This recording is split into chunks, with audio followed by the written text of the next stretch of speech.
Let's go meet the instruments of a symphony. Some are large and some are small, they all sound differently. But when you put them all together, they play harmoniously. All these separate instruments make up a symphony. Instruments are divided into 4 families. Each group of instruments is different and unique. The woodwind family instruments are tubes players blow air through, with mouthpieces, reeds, or holes to blow over and buttons to push to. Flutes are small and they play up high, a shiny metal cylinder that's held to the side. Blowing air over an open hole, the sweet sound can be heard, like the melodious singing of a little bird. Clarinets are tubes with a flared bell at the end. With a darker tone, their sound can really blend. They play down low and up really high too. A single reed mouthpiece makes sound when it's blown through. The oboe blows air through a double reed. It makes a clacking sound that is quite unique. When it's all together, it plays pretty and high. Such a melancholy sound, it'll almost make you cry. Bassoons are ready when you want to laugh again. The largest double reed and the lowest woodwind. They look like trees with bells pointing to the sky. The deep, low sound of one will really make you smile. Now you've met the instruments of the woodwind family. The brass family are the next group of the instruments we'll meet.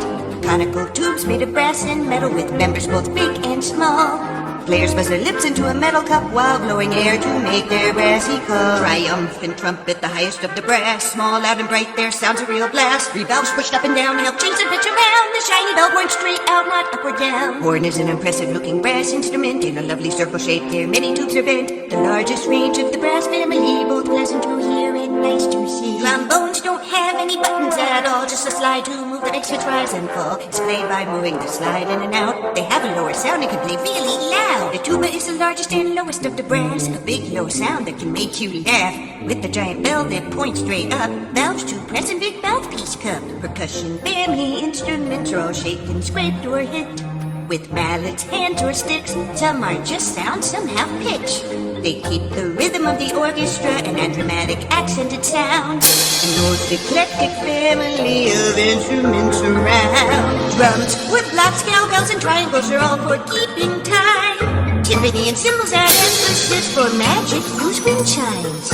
Mallet instruments have pitch like glockenspiel, marimba, and xylophone. So many others to choose from, each with different sounds and different tone. The string family is close, most look alike and match. Hollow wooden bodies with 4 strings attached. A bow is used on the strings to make a sound. Strings play loud or blend in the background.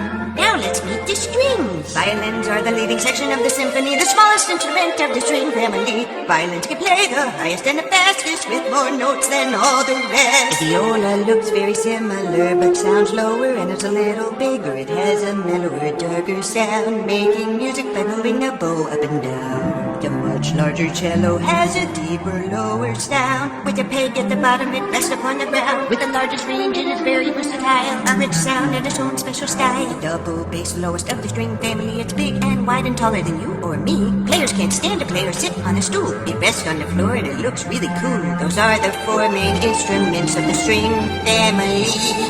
When they play together, it makes a huge section sound, you see. But wait, the strings can do more than just use their bow. When they pluck the strings with their fingers, it's called pizzicato. Pizzicato is a technique that creates a short and plucky sound. It's fun and great for creating a mood when you want to sneak around. There is another string instrument that plucks all of its strings. A large and beautiful instrument that could give you angel wings. The melodious harp makes a heavenly sound. A large triangle shape that rests on the ground with different strings to pluck for every pitch. And pedals it can use when it needs to switch. The longer the string, the lower the note. The shorter the string, the higher it goes. A fun skill is to play all the strings in a row. This technique is called a glissando. Let's put them all together now. The whole orchestra making music. Wow! Now you've met the instruments of the symphony. They all are very different, but play together in harmony. But wait, there's one more member of the orchestra to meet. The conductor, the fearless leader of all the musicians you see. The conductor stands up in the front and guides the musicians along, using a stick that looks like a magic wand called a conducting baton. The conductor cues musicians so they all know when to play. using graceful patterns with their arms and baton to communicate. Now you've met the instruments of our symphony. Some sound high and some sound low, they all sound differently, but when you put them all together they play harmoniously. All these diverse instruments make up a symphony. Now you've met the instruments of our symphony. Now you know the instruments of the symphony.